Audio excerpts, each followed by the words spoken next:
Boa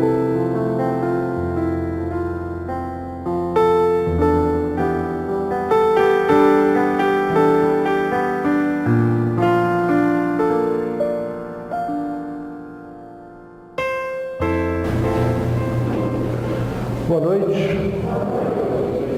Eu já há algum tempo queria conversar com vocês sobre alguns questionamentos acerca da obra de André Luiz, e agora recentemente, quando o Antônio Augusto fez um trabalho sobre a Revista Espírita, né, foi feito também outro questionamento. Eu falei, então vamos aproveitar um espaço entre um estudo e outro, né, entre um trabalho que foi o que o Marcos Jordão terminou agora e o que a Maísa vai começar semana que vem, e vamos discutir um pouco acerca desse tema. Só que não vai dar para ser do mesmo jeito que a gente tem feito os trabalhos no grupo de estudos Francisco de Assis, que é perguntas escritas, respondendo na semana que vem. Não tem semana que vem, né? Então a gente vai combinar o seguinte: quem quiser fazer alguma pergunta, levanta a mão. Aí a gente vai, Jorge é o nosso responsável, leva lá para a pessoa faz a pergunta ou colocação e eu respondo aqui, tá bom? Porque não vai ter semana que vem.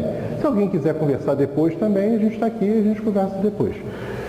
Um outro acordo também é o seguinte: perguntas até no máximo 7h30, para eu poder depois fazer o fechamento, né? Ter um tempo de fechar. Até 7h30 está aberto para quem quiser perguntar alguma coisa, fazer alguma colocação. Está disponível para vocês aí. Eu vou tomar como base, para começar a conversa, a pergunta que foi feita no GEFA, né, que o Antônio Augusto coordenou. Embora outras perguntas tenham sido feitas também em outros encontros, e eu respondi aqui, mas essa é interessante porque foca diretamente essa questão da alimentação no mundo espiritual. A pergunta, são duas perguntas, né? Eu juntei duas aqui. Uma pergunta sobre o que é falado na Revista Espírita sobre alimentação no mundo espiritual, e a outra diz respeito a um caso que está na Revista Espírita de 1860, se eu não me engano, novembro, onde se conta o caso do Baltazar, né? E lá é falado, né, é contada a história dele, e é falado, né, da procura por alimento dele. Eu vou contar essa história aqui para a gente. E a pergunta é, poxa, se a Revista Espírita fala uma coisa, por que André Luiz está falando outra coisa? É isso que eu queria conversar com vocês hoje. Hoje a ideia é essa, tentar conversar com vocês sobre, são coisas diferentes? É a mesma coisa? Onde está a questão nesse problema aí? Tá? Então essa é a ideia hoje da gente conversar. Eu vou dividir em duas partes. Eu vou primeiro falar da Revista Espírita, depois eu vou falar da obra de André Luiz, e depois a gente vai ver as concordâncias e discordâncias que a gente pode encontrar. Vamos ver se a gente vai encontrar concordâncias e discordâncias. Eu vou precisar da ajuda de vocês, porque em alguns momentos eu vou perguntar algumas coisas. Quem concorda com isso, quem concorda com aquilo, tá? E todo mundo se posiciona. É sim ou é não? Não pode ser não, talvez, quem sabe. Não, tem que se posicionar. Levantar a mão se concordar ou se discordar para eu poder me basear se a condução que eu estou fazendo está boa ou não. Se não estiver boa, eu dou um outro rumo à conversa. Tá legal? Então, as regras vão ser essas, nosso encontro, e a gente vai conversando aqui.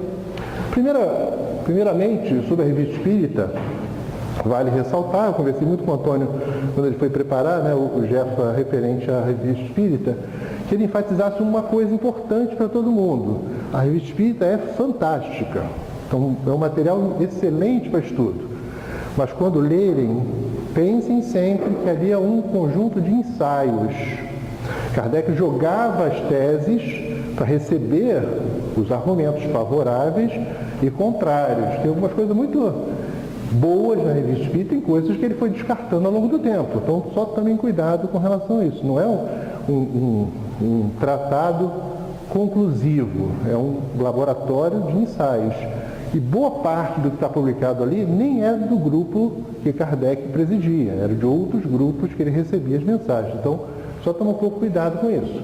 Segundo ponto, com relação à alimentação, fala-se pouquíssimo, muito pouco.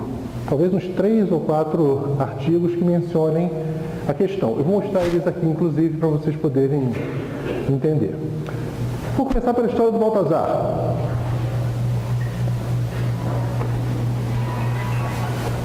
Bom, Baltazar ou o espírito gastrônomo. É feita uma evocação. Teve um caso que interessou muito o grupo, né? Todo mundo sabe que Kardec trabalhava assim, né? Ele se interessava por algum caso, fazia a evocação e colocava as perguntas e o espírito respondia através dos médiuns. Ele fazia isso com o objetivo de buscar a conclusão com relação a algumas teses que eram levantadas. Então, ele faz a evocação desse espírito que interessou a ele, né? A história interessou a ele, que era a história de um cara que vinha falar da enorme vontade que ele tinha, um cara morto, né? A enorme vontade que ele tinha de comer. Ele queria comer, né?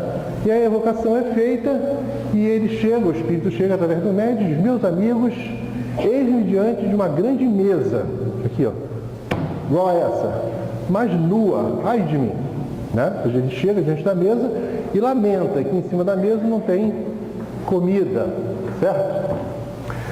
Aí o doutrinador lá fala: ó, essa mesa está nua, é verdade, mas quereis nos dizer para que vos serviria se estivesse carregada de comidas? Que faria dessas comidas que estariam em cima da mesa? Ele diz: delas sentiriam perfume, como outrora sentia-lhe o gosto.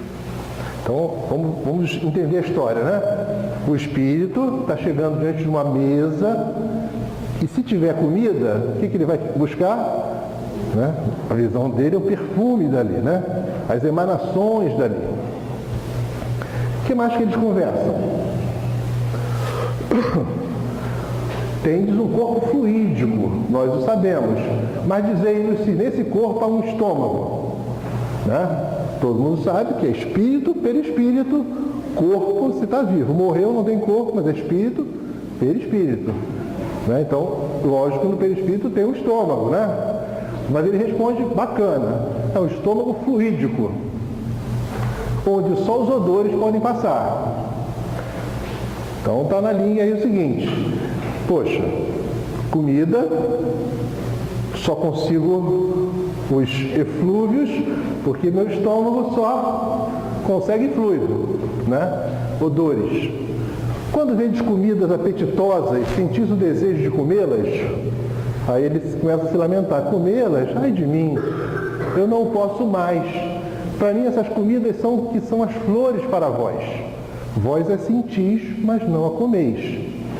Então ele começa aí a caminhar para uma rota muito interessante, que é a situação que normalmente ocorre com espíritos muito ainda materializados que buscam a proximidade com os encarnados para dar continuidade às suas paixões. Aqui está dando o exemplo da comida, mas vale para o vício, né? Vale para tudo.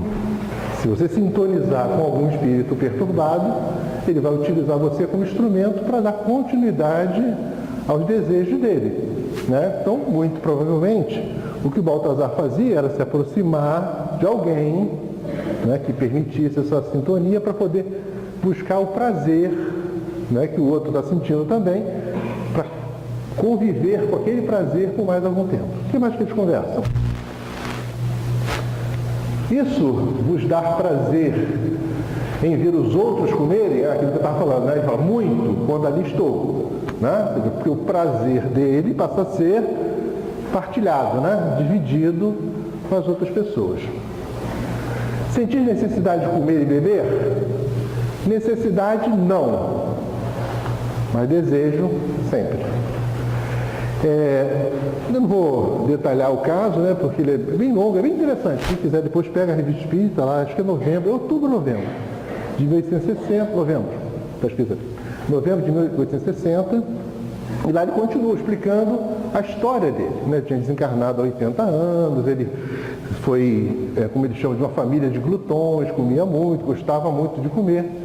E quando ele desencarnou, ele não conseguiu se separar disso. Então ele conta lá a história dele, mas o que interessa para a gente aqui nesse caso é entender o seguinte: o que está sendo colocado nesse caso é uma situação relativamente comum de um cara que desencarna e permanece na proximidade de outros encarnados dando continuidade aos seus desejos, às suas aspirações.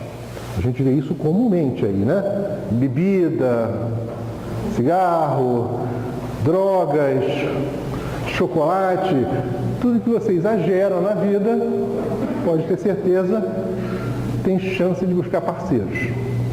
Certo? Então concluímos uma coisa, no caso do Baltazar. Ele está buscando a proximidade dos encarnados. A alimentação a que a gente se refere aí é uma alimentação pautada no mundo dos encarnados. Ele está olhando o quê? Coisas materiais, mesas fartas, pessoas se alimentando, encostar em pessoas, se aproximar delas, participar desse processo de comer em exagero, né? Se possível, até melhor, né? Mas em exagero é isso que ele está buscando. Não é bem isso que a gente vai encontrar na obra de André Luiz, a gente vai ver depois na sequência. Mas esse caso é muito interessante para a gente pensar. No final, eu vou mostrar uma passagem do livro Evolução em Dois Mundos, que é um livro de André Luiz também, que eu vou tentar basear só nesses dois, para poder facilitar a nossa conversa. Onde ele explica quais são os processos que um desencarnado vai gradativamente trilhando até chegar num determinado estágio, que eu vou falar só no final para não perder a graça. Tá? Então tem todo um processo. E aí vamos dizer o seguinte, ó, fase 1. Fase 1 seria quando um espírito chega ao mundo espiritual, quando o encarnado morre, chega ao mundo espiritual e mantém-se na proximidade de outros encarnados. E é o caso do nosso amigo Baltazar. Tranquilo? Estamos indo bem até aqui? Alguém ficou perdido? Estamos indo? Tá bom. Na Revista Espírita de abril de 1859, a gente tem uma colocação muito interessante que fala de alimentação. Que diz o seguinte, ó, o espírito não sente, pois, nem a fadiga, nem a necessidade de repouso, nem a de alimentação, porque não tem nenhuma perda a reparar, não é afligido por nenhuma de nossas enfermidades. Frase solta, bonita, tá? Então agora eu vou precisar da ajuda de vocês. Vou fazer uma primeira pergunta. Vocês acham que o espírito se cansa? Quem acha que se cansa, levanta o braço. Não pode ser depende. Tem que se responder sim ou não. Depois eu vou dar a opção do depende. Quantos aqui são médiuns? Trabalham como médiuns? Quantos trabalham como doutrinadores? Alguma vez na vida de vocês, sejam como médiuns, sejam como doutrinadores, vocês encontraram um espírito que demonstrasse cansaço? Demonstraram? Por que então ele diz que não se cansa? Por quê? Vamos pensar sobre isso, vamos refletir sobre isso. No mundo real, a gente está aqui lidando com espíritos sofrem, espíritos se cansam, espíritos se lamentam, não é? Não vai ser o nosso caso quando morrermos, certo? Estamos vivendo tão bem que não vai acontecer nenhuma dessas situações com a gente, não é verdade? Em setembro, depois da Maísa, eu volto. O tema, para fechar o ano, para deixar todo mundo animado, vai ser os espíritas e suas quedas morais. Bom tema esse, né? Vou usar esse. E aí, a gente vai ver, né, como a situação não é tão simples assim. Mas ele está errado? Ele não está errado. Vamos só entender como a gente lê o livro, como a gente estuda o livro. Todo mundo aqui já estudou o livro dos Espíritos? Quem estudou, levanta o braço. Quase todo mundo. Na pergunta 91, diz, a matéria opõe obstáculo ao espírito? A resposta é nenhum. O espírito passa por aqui a hora que quiser. Não passa? Tranquilamente. Qualquer espírito. Não passa. Ou passa? Poxa, espírito entra no fogo, vai queimar? Não queima, não é? Queima ou não queima? Mas tem gente que aparece e fala que está sofrendo, que está queimando, não é? Ele se mostra queimado, não se mostra? É claro que o espírito não pega fogo, mas ele não pode acreditar nisso o tempo todo. Todos nós passamos por isso. Inclusive serve aqui um conselho para todos nós: disciplinemos o nosso pensamento, porque com arrogância, prepotência, nos achando muito bons, teremos surpresas amargas no mundo espiritual. Que a gente acha tanta coisa que não vive, que pode complicar muito a nossa situação. Então, pensemos nisso. Poxa, mas o que Kardec quer falar disso? Vocês já repararam que o Livro dos Espíritos ele foi escrito para espíritos em situações medianas para cima? Repararam ou nunca repararam? Quando ele quer falar de um espírito sofredor, ele fala, mas no caso de alguém assim, assim, assado. Vamos pensar. O que mais? Na 112, quando ele fala de espíritos puros, ele fala, os puros, nenhuma influência da matéria sofrem mais. Matéria não é no sentido matéria grosseira, né? A matéria que nos envolve. Já que no nosso modelo de pensamento, como é que está dividido o universo? É Deus, espírito e matéria. Né? Então, o espírito puro não tem nenhuma influência. Então, quanto mais evoluído o espírito, menor será a influência da matéria. Não é verdade? Isso é fácil para a gente entender? Todo mundo concorda com essa visão? Quem discorda? Então temos uma concordância absoluta. Então eu posso dizer que o espírito mais materializado, mais grosseiro, ainda muito próximo, né, de vibrações muito baixas, ele ainda acreditará, ele ainda viverá sob o jugo das impressões materiais? Todo mundo concorda com isso? Interessante, estamos num caminho interessante. É dolorosa a separação da alma e do corpo? Não. Viva bem, morrer será fácil. Viva mal, a morte vai ser um inferno. Certo? A separação em si não é para sentir dor. O problema são os apegos, os desequilíbrios, as desordens que a gente carrega. Então é lógico que a resposta está certa. É dolorosa a separação? Tecnicamente, não. Não tem dor no processo, mas vai viver mal. Vai viver, vai ser ruim, morrer vai ser ruim. Né? Quando se pergunta sobre a perturbação, os espíritos falam muito sobre isso, né? A perturbação pós-morte, e você compara, diz o seguinte, a perturbação de nascer é maior do que a perturbação de morrer.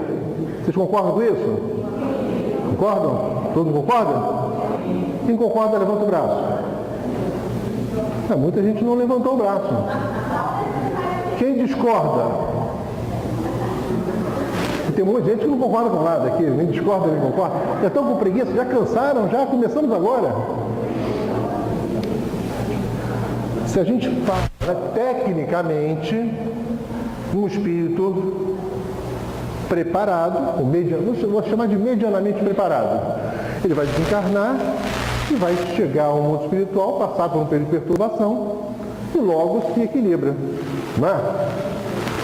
Vou dizer horas, para não também não inflar muito o nosso ego, né? Mas sei lá, uma semana, já sabe da perturbação, tá bom?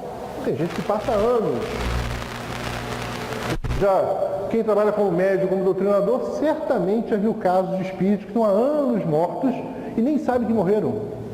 Está o grau de perturbação que ele está vivendo. Mas está errado aqui? Não mostrei ainda. É a próxima.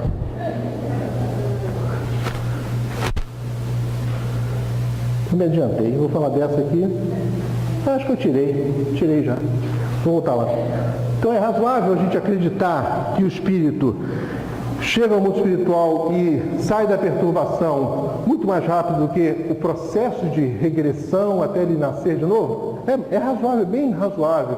Agora, é claro que não vai valer essa lógica para um cara que está levando a vida totalmente perturbada. Ele vai continuar perturbado no mundo espiritual. Mas a regra não é para sentir dor com a separação, não é para ficar mais perturbado quando morrer do que nascer, né?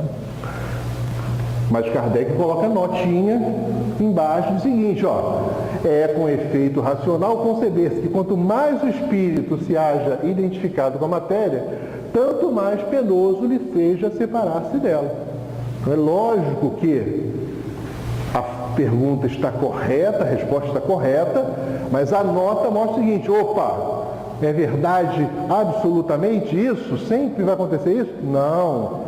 Se você for um cara muito ligado à matéria, e aí é uma visão geral, né? Porque aí não é matéria assim, é coisas do mundo, né, que saem fora desses objetivos espirituais. Então, estou muito identificado com o mundo material, com as coisas do mundo material, com a casa que eu não quero deixar, com a pessoa que eu quero perturbar. É lógico que eu vou ficar mais perturbado, é lógico que eu vou ficar sofrendo muito mais do mundo espiritual. Então a gente tem que ver com cuidado, né? Entendendo que a resposta está correta. Só que eu não consigo numa resposta dizer assim, o caso de fulano é assim, de Beltrano é assim, de não sei quem é assim, de não sei quem é assim, e por aí vai. Tá bom? Então o que ele está dizendo para a gente é o seguinte, opa, tem gente que se identifica tanto com a matéria que contrapõe a ordem geral, que eu espero que seja atingida no grau de maturidade que a gente está vivendo agora. Então que a gente possa demorar menos tempo na perturbação pós-morte do que na perturbação antes de nascer. Né? Levando em conta que pelo menos 9 meses tu fica comprimido ali. Em alguns casos a pessoa se prepara por alguns outros tantos meses e chega a um estado de perturbação, sei lá, 1 ano, 2, 3. Se a pessoa morrer e ficar 3 anos perturbado, esperemos não fazer isso de novo. Né? De novo. Porque certamente a gente já fez. Já passou por isso. O espírito se encontra imediatamente com os que conheceu na Terra e morreram antes dele? Sim. Por quê? Porque ele está falando de espíritos preparados para morrer. O livro dos espíritos, volto a dizer, leiam o livro pensando isso. Ele está falando para pessoas em condições medianas. Sim, conforme a feição que eles votavam e a que eles lhe consagravam. E é assim mesmo, né? Se de um cara mais preparado, quando morre, encontra com seus amores. Então, deve ser uma festa, né? Você chegar ao mundo espiritual tendo vencido a encarnação, tendo sido capaz de suplantar as dificuldades, né? Ter se mostrado forte, cumprido os objetivos, ou pelo menos cumprido parcialmente os objetivos da encarnação, já deve ser motivo de muita satisfação por parte daqueles que nos amam. Então, sem dúvida é uma festa, ou seja, fica uma despedida saudosa, né, dos que ficam, mas sem dúvida quem recebe fica muito satisfeito quando a vida foi bem vivida. Né? É claro que se a vida for mal vivida, se estiver muito desequilibrado, você não vai se encontrar imediatamente com aqueles que você ama. Não é verdade? Oi? A pergunta dela é a seguinte, poxa, quem você vai encontrar? Garanto a vocês que seus amores estarão lá. Não posso garantir que vocês vão ver, porque nós vamos ver. Porque depende de sintonia. Agora, se você sintoniza com o desequilíbrio, você vai ter gente desequilibrada te esperando. E você vai ver eles. Certo? A gente vê, sente, se liga com pessoas que comungam dos mesmos objetivos que a gente comunga. Então, se nossos objetivos são ainda perturbados, a gente vai sintonizar com o perturbado quando morrer. Nada diferente do que acontece quando a gente está vivo, né? A gente sintoniza com os perturbados ou com os equilibrados, se a gente quiser, é desejo nosso. Nós definimos nossas companhias espirituais, assim como a gente define as nossas companhias de encarnados, né? A gente não escolhe as pessoas com as quais a gente anda, a gente escolhe também os mortos que andam com a gente, dependendo das nossas escolhas. Certo? Alguma pergunta até aqui? Tranquilo? Está acabando o tempo de pergunta. Né? Vou falar de André Luiz agora. Falamos um pouco da revista espírita, que não tem muito assunto ali, né? Referente ao objetivo imediato da alimentação. E vamos falar agora do André Luiz. Eu vou falar basicamente de 3 livros Ele não toca muito nesse assunto em vários livros, mas em 3 livros ele menciona mais fortemente. O Nosso Lar é o mais forte, Evolução dos Mundos é bem forte também, e ele menciona rapidamente no Mensageiros, eu até botei porque eu achei pitoresco a colocação. No capítulo 3, né? No capítulo 1, todo mundo já leu o Nosso Lar aqui? Quem já leu, levanta o braço. Quem já leu o livro? Quase todo mundo leu, né? Quando ele está vagando pela região do sofrimento, ele fala umas coisas de alimentação, que eu não vou falar delas, para vocês ficarem curiosos e lerem depois, né? Mas é bem interessante a colocação que ele fala, mas deixa a curiosidade de vocês lerem depois lá. No capítulo 3 ele já foi recolhido, né? E aí ele está num processo de reajustamento, tá? No processo de reajustamento dele, né, ele passa por uma situação interessante, que ele narra do seguinte jeito: a essa altura, serviram-me caldo reconfortante, seguido de água muito fresca, que me pareceu portadora de fluidos divinos. Aquela reduzida porção de líquido reanimava-me inesperadamente. Não saberia dizer que espécie de sopa era aquela, se alimentação sedativa, se remédio salutar. Bom, vocês acham que tem água no mundo espiritual?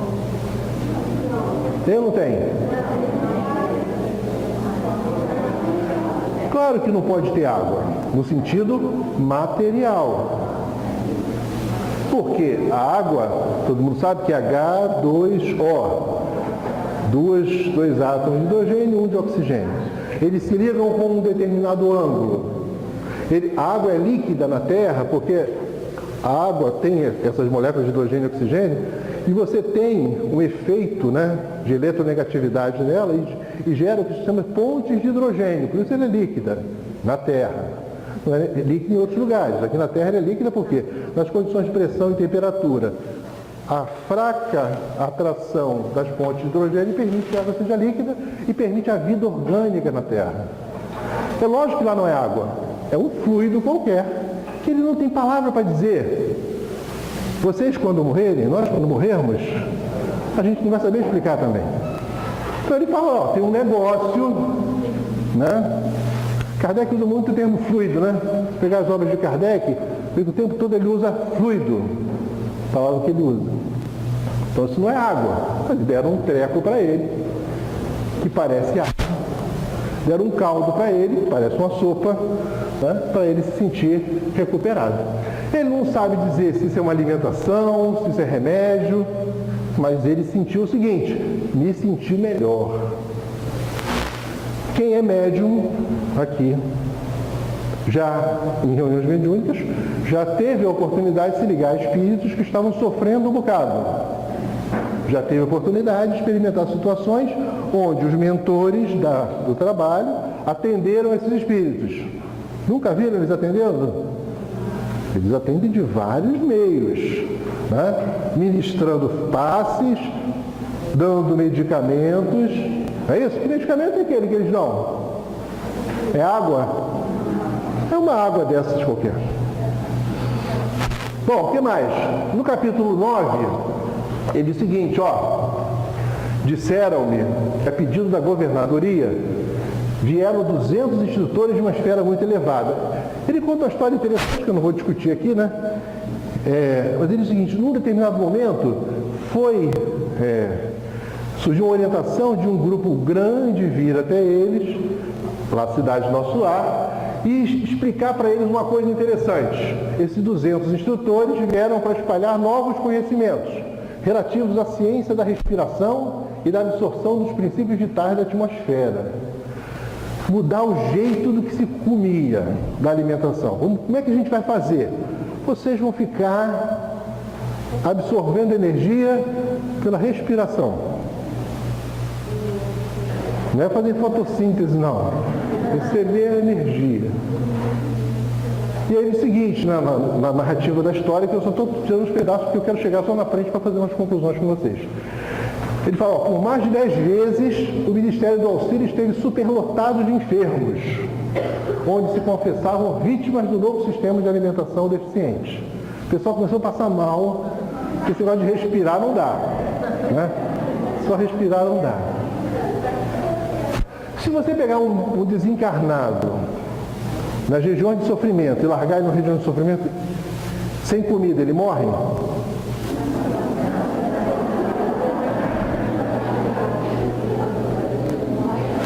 Vamos lá. Por mais de 6 meses, os serviços de alimentação em nosso lar foram reduzidos à inalação de princípios vitais da atmosfera, através da respiração e água. A velha água que a gente falou, que não é água, né? É um veículo, assim como a água é um veículo aqui na Terra, né? Quando você fala água fluidificada, o que é? A água é um veículo ao qual você adiciona fluidos magnéticos para serem utilizados de acordo com o tratamento, como alimento ou remédio, né? E essa água misturada com os elementos solares, elétricos, magnéticos e por aí vai. Quando a gente não sabe explicar, a gente fala assim, eletromagnéticos, magnéticos, não é isso? A gente não sabe, é só você... Fisiopsíquicos, são palavras bonitas para a gente dizer pouca coisa. Mas fica bonito. Depois de ter essa revolução, ele fala o seguinte, ó, desde então, só existe maior suprimento de substâncias alimentícias que lembram a Terra. Lembrar que todo mundo sabe, né, que o nosso lar é uma colônia de transição, de pessoas que estão muito ligadas à Terra. Muitos que vocês vão ver lá estão piores que a gente. Acreditem, tem gente pior que a gente. Onde há sempre grande número de necessitados. No demais, há somente o indispensável.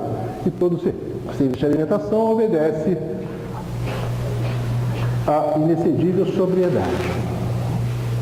Bom, aí ele sai do assunto, vai seguir para outras discussões, e aí ele vai usar mais em 3 momentos no livro essa questão da alimentação. Eu vou passar rapidamente por elas, porque já são 7h20.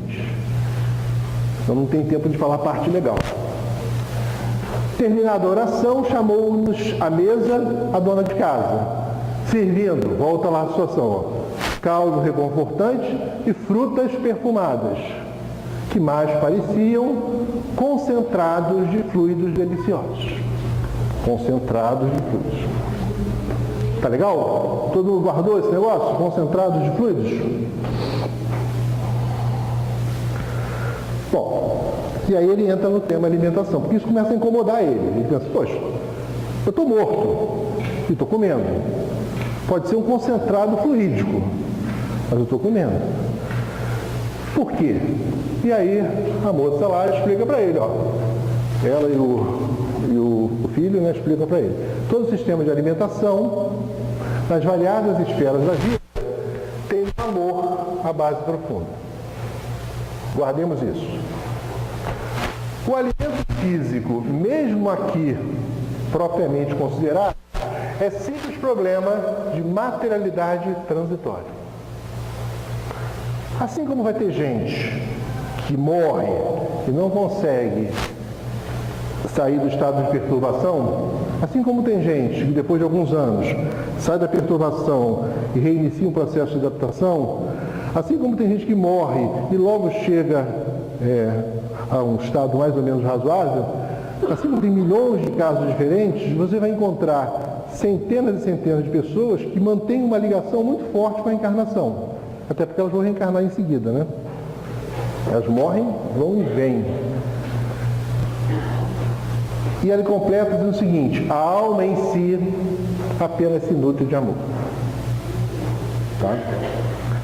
Vamos armar a equação para dizer o seguinte, ó, o espírito, na essência, se nutre de amor. Certo? Nas reuniões mediúnicas que vocês participam, vocês já viram alguma vez um espírito ser atendido com medicamentos? Nunca sentiram isso? Né? Precisa de medicamento? Para ele precisa. A gente discute no curso de doutrinação, né? Acho que boa parte de vocês fez, o curso, a gente tem que entender a situação em que o espírito, no caso da doutrinação, né, que o espírito se encontra. Você nunca diz para ele, pô, você está aqui sentado numa mesa ligado a um médium aqui em Irajá. Se ele acha que está preso no caixão, né? Vai ter que conversar com ele e trazer ele do caixão, porque ele está no caixão. A gente vive onde vive o nosso pensamento. Aí estaremos nós. Se você acreditar que precisa do remédio, o remédio vai ser o veículo através do qual a assistência espiritual vai se dar. Se você acreditar que você está morrendo de fome, esse caldo vai ser a sistemática com a qual a mesma assistência vai se dar. Tudo é uma questão de materialidade transitória. Espero que nós, quando morrermos, não precisemos disso. Depois vocês me contem, se precisarem. Se eu não morrer antes também, né? Pode ser que eu morra antes. No final do livro ele fala: em nosso lar, atravessava dias vários de serviço ativo sem alimentação comum. Ele conta lá as histórias dele. Ou seja, depois que ele começa a se equilibrar, começa a trabalhar, ele esquece de comer. Engraçado, né? Tem gente aqui encarnado que não esquece de comer, mesmo no meio do trabalho, certo? Quando morrer vai dar trabalho esse povo. No Mensageiros, eu deixei só porque eu achei pitoresco, né? No Mensageiros ele fala de novo em alimentação. Ele diz o seguinte: eles estavam trabalhando há uma semana. Quem já leu Mensageiros? Eles estavam trabalhando há uma semana na Terra. Desceram pelo caminho tortuoso, né? Para poder ver como é que era. E aí eles ficaram uma semana aqui, né? Enquanto o Aniceto, acho que o Aniceto que é o mentor desse livro, o Aniceto fazia os trabalhos que queria, eles ficaram uma semana fazendo negócio. Num determinado momento, né, ele fala, aparece um cara, lá, 2 cooperadores do nosso lar, vieram lá e serviram alimentação leve e simples, que não me cabe especificar aqui por falta de termos analógicos. Né? Deve ser muito difícil você, morto, explicar coisas para vivos, né? É muito complicado. Eu vejo, nos trabalhos que a gente faz, né, de desdobramento, que os médios vão até as cidades, os lugares onde tem o apoio espiritual à casa, e a dificuldade que eles têm de explicar, traduzir em palavras o que eles estão vendo. É complicado. Eles vão tentando, eu estou vendo isso, mais ou menos isso, né, para tentar, de algum modo, permitir que a gente tenha uma visão do que está acontecendo. Bom, chegamos em 7h25, que é o horário máximo para perguntas. Para poder agora começar a armar a equação para explicar e finalizar. Alguma pergunta? Diga. Ele vai te dar o microfone para o pessoal poder ouvir. Vai te dar lá. Jorge, microfone para o rapaz. E aí todo mundo pode ouvir. Quando o André Luiz repara na casa dele, ele insiste que o marido atual da esposa dele está passando mal, está praticamente morrendo, ele fica assim, faz a sintonia dele, sai, depois ele volta. E aqui ele coloca naquela água que ele estava bebendo o fluido. Esse fluido é tipo um caldo reconfortante. Porque ele estava assim, no momento que ele passou a sintonia, ele não tinha nada para É uma água fluidificada. Você pode ter a fluidificação pelo encarnado ou pelo desencarnado. Ele usou a água como um veículo para ministrar as substâncias, entre aspas, espirituais, que geraram o conforto, o reequilíbrio orgânico. É como se ele transformasse aquela água simples e pura num medicamento. É mais ou menos o mesmo raciocínio que você vai ver no mundo espiritual. Ou seja, aquela água que ele chama, né, que é um remédio ou é uma comida, ele não sabe explicar o que é. Na verdade, é uma forma que você gera, né, condições de promover o reequilíbrio perispiritual do cara morto, né, e no caso que você contou, do cara vivo, através de um meio que ele entende, né, ou seja, o desencarnado entende. Se você chegar para um desencarnado, né, e ou para o encarnado aqui mesmo, né? Você ficar parado diante dele, olhando para ele, numa reunião dessa de terça-feira, ele vai dizer, esse cara é louco, socorro. Mas se você se colocar diante dele, colocar a mão sobre a cabeça e fizer um movimento, você está ministrando um passe, não é?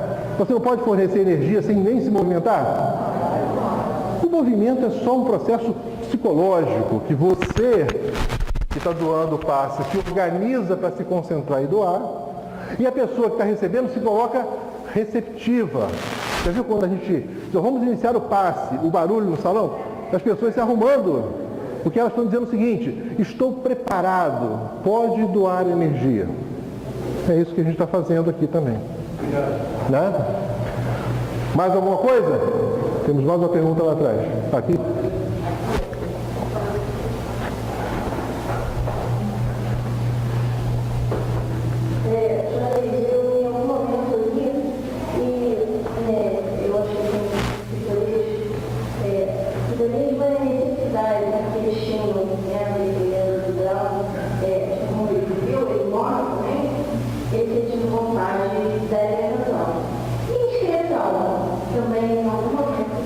Se você acredita, sim, né? Vocês leem no livro assim, a barba crescia, a roupa rasgava, roupa de morto rasga? Agora você pensa o seguinte, você está se arrastando numa região de sofrimento, a roupa não tem que rasgar? Rasga, o lugar é sujo, você vai se sujar, você constrói a situação. Então, se você acha que precisa disso ou daquilo, você vai viver aquilo. Não tem cara que acha que está pegando fogo, não tem cara que acha que está se afogando, não tem cara que acha que ainda está encarnado e ele está lá mexendo em lama, né, naquelas construções mentais ruins, achando que está mexendo em ouro. Você constrói as coisas, você gera à sua volta um mundo de equilíbrio e o desequilíbrio que te importa. Quando você é muito desequilibrado, em regiões de sofrimento. O pensamento cria, no processo de readaptação ao mundo espiritual, você cria um mecanismo para condicionar as pessoas. Assim como numa reunião mediúnica, você deve ter passado por isso, está diante de um espírito com formas animalescas, o que você faz? Você ajuda ele a voltar à forma humana, ele tem que acreditar nisso. Se ele não acreditar, se você não conseguir chegar até ele e fazer ele acreditar que ele é humano, ele não volta, ele vai continuar com a forma animalesca. Por quê? Porque em algum momento da estrada ele acreditou que era um animal, seja por desequilíbrio dele, ou seja por indução de uma mente mais poderosa. Diga. Você falou sobre a água. Eu creio que se for várias interrogações sobre a água, mas eu até que ela daria outro seminário. E o que você falou, a água já seria fluida, né? Sim. Então,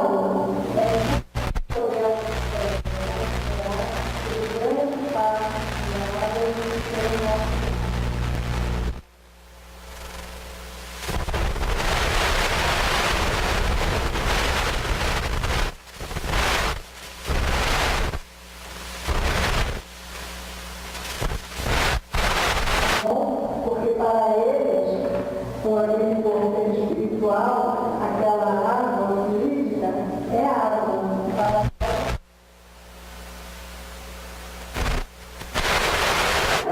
A explicação é justamente essa. Você pensa assim, ó, estou com um corpo material, eu percebo coisas materiais. Você percebe moléculas materiais, átomos materiais. Se você quer fazer uma correlação, é como se fosse átomos espirituais, como se fosse, eu chamo de fluidos, que é o termo mais comum, né? Como se fossem átomos e moléculas espirituais, um novo nível de vibração, uma outra esfera de sensações associadas ao quê? Ao nível que tem um perispírito, por exemplo, né? Ou seja, para um espírito superior, isso não tem sentido algum, porque ele já está fora disso. Ele não precisa dessas construções. O espírito superior, ele navega de um planeta para o outro. Esses caras que a gente está vendo aí, lê em nosso lar, nós, quando morrermos, para trafegar é uma dificuldade. Nós vamos volitar quando morrer, né? Calma, né? Vai demorar um pouquinho, né? Espero que pouco tempo. Mas é um processo de adaptação ao mundo espiritual. Então, tudo é relativo. Você constrói uma condição relativa para que espíritos em transição, então é o que eu vou mostrar aqui, é o fecho do trabalho, espíritos que estão no processo de transição, não ainda espiritualizados, né, a ponto de não dependerem mais de símbolos materiais, vão promover um processo de preparação para voltar. Nenhum daqueles ali está se preparando para ir para cima, não.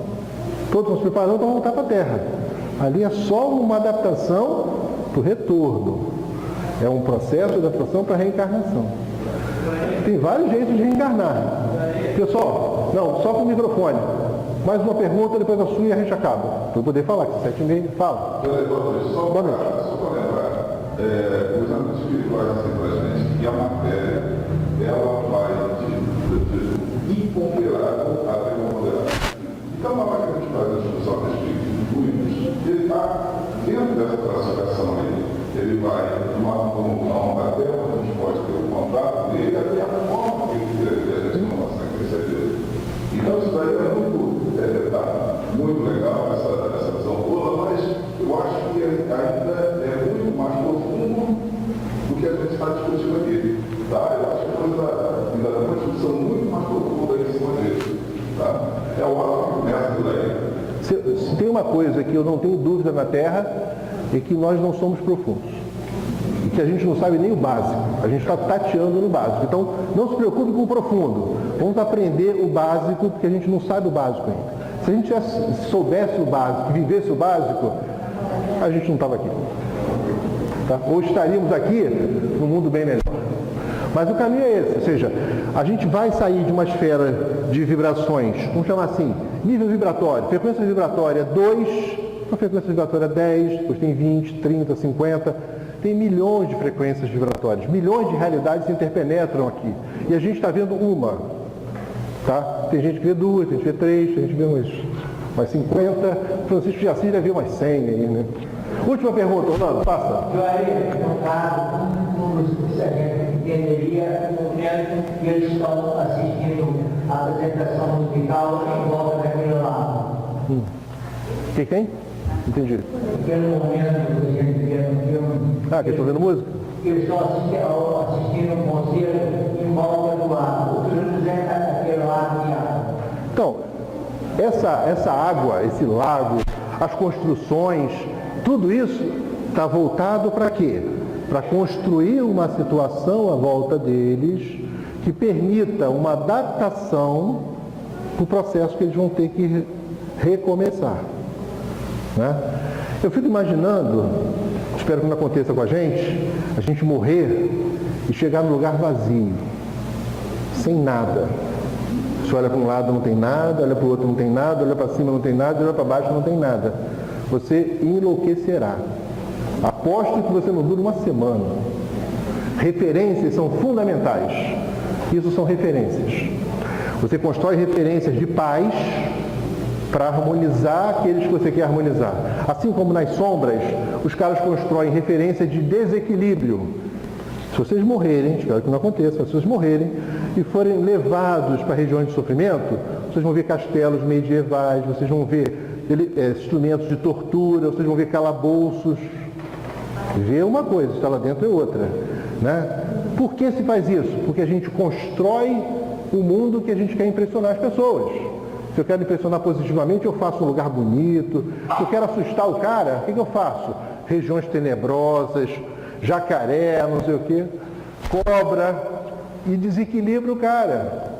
A gente vive impactando as pessoas com imagens. No mundo espiritual é assim o tempo todo. E a gente vai morrer. Vocês sabem disso, né? Nós estejamos preparados para morrer. Porque nós somos alvos. Porque nós temos conhecimento. Espera-se muito de nós. A gente tem que fazer as coisas, e não só falar, e não fazer, porque a gente vai morrer logo. E se a gente não fizer, os caras que estão do outro lado olhando para a gente, estão com o CPF espiritual de todo mundo aqui anotado. Né?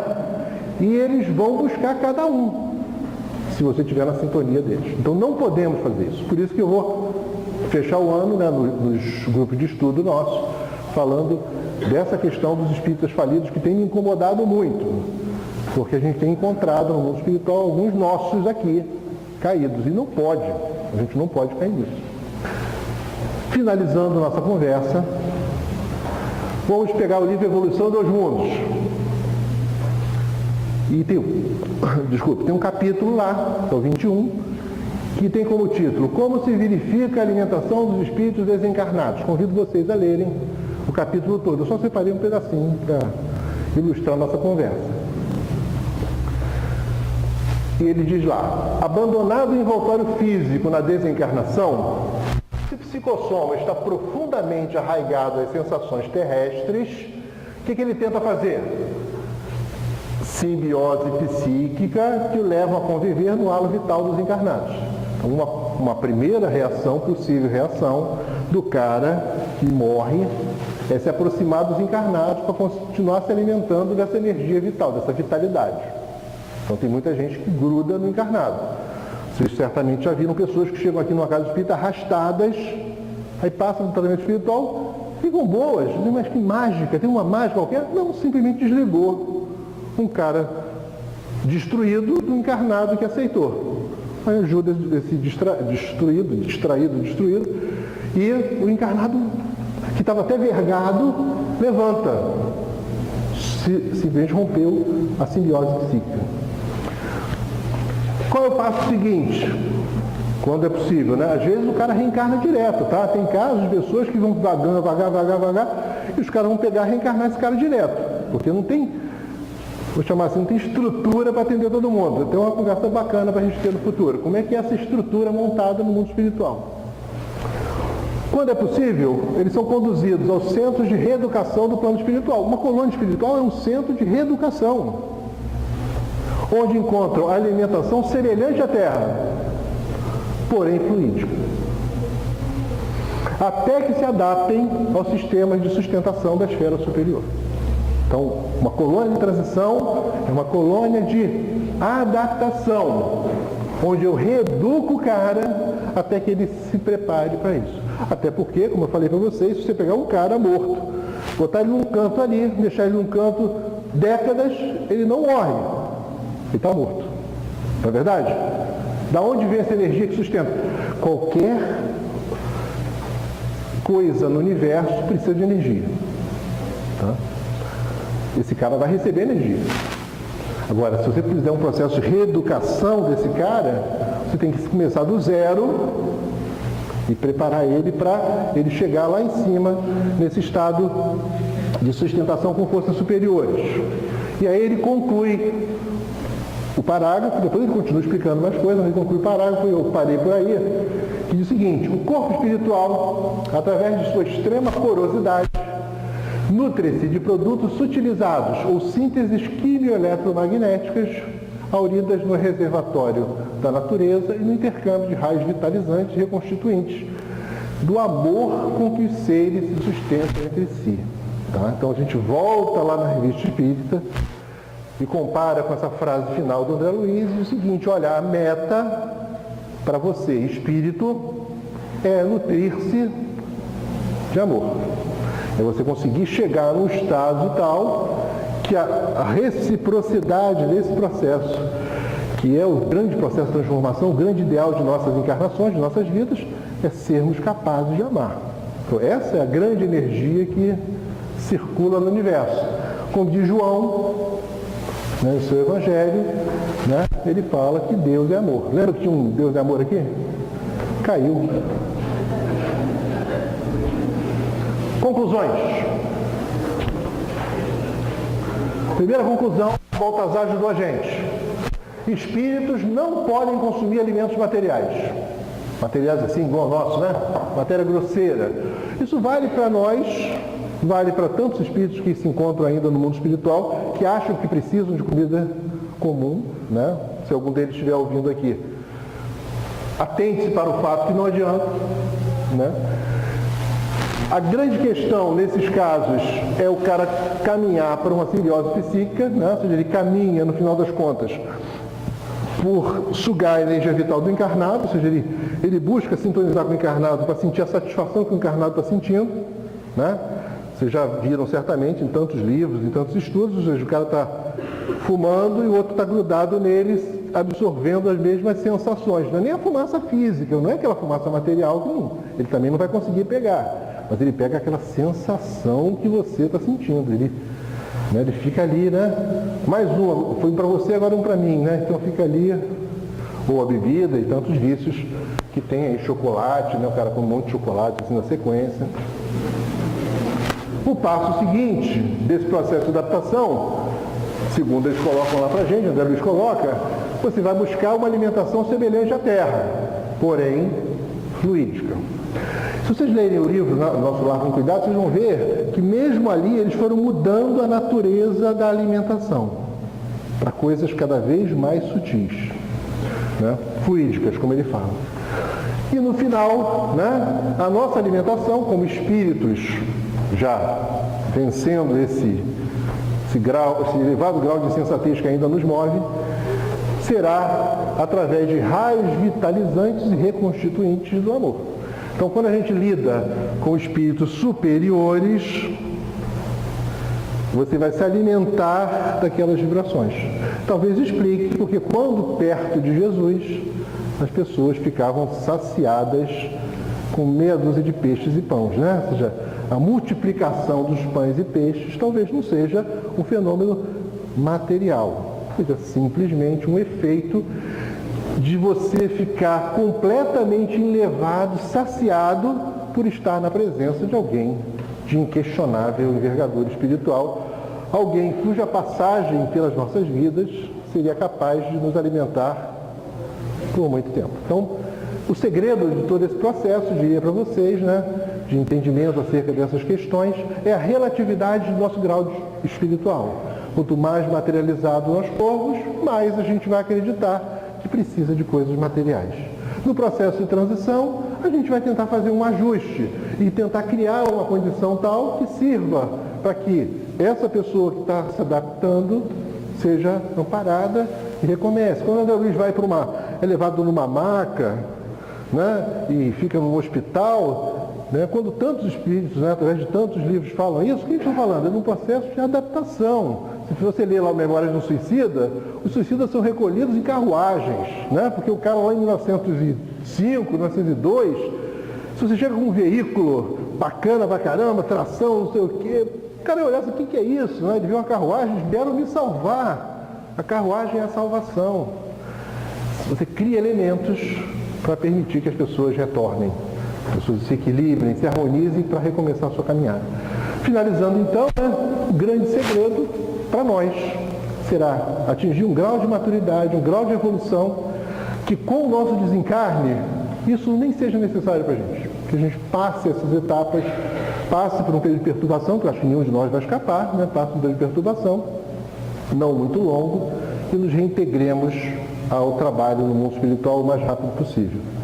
Não é o que eu tenho visto, tá? Não é o que eu tenho visto, mas eu espero que nós possamos reverter isso, que a gente possa realmente fazer com que essa doutrina modifique as nossas vidas, e nós realmente nos mostremos dignos da responsabilidade que reside sobre nossos ombros. É um desafio gigante, mas eu tenho plena confiança que a gente é capaz, que a gente pode fazer, e a gente vai trabalhar muito para fazer, vai continuar insistindo para que nós, todos nós, eu, vocês, todos nós possamos transformar essa reencarnação num caso de sucesso, né? Que morrer seja fácil, perturbação seja mínima, que a gente chegue ao mundo espiritual e respire e se sinta forte.